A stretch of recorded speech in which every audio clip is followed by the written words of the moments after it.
Sejak tahun 1990-an, perkembangan teknologi pertanian padi mulai berkembang. Hingga sekarang semakin maju dan berkembang dengan hasil yang sangat berlimpah.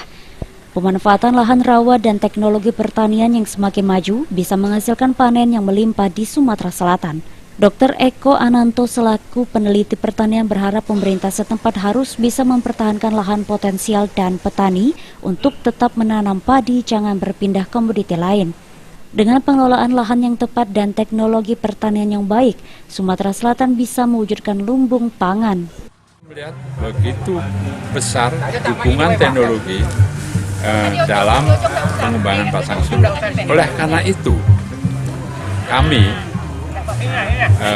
dari peneliti itu selalu menganjurkan pada pemerintah daerah supaya lahan-lahan yang potensial untuk pangan itu tetap dipertahankan. Jangan sampai pindah ke sawit.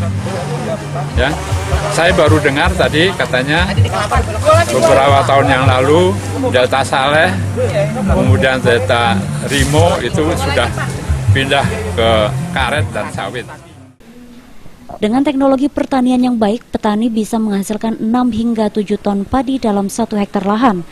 Ditambah lagi para petani sudah sangat melek akan mesin pertanian yang membantu mereka dalam menghasilkan panen berlimpah.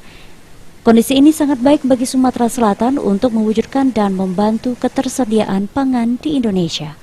Mardiansa, PAL TV.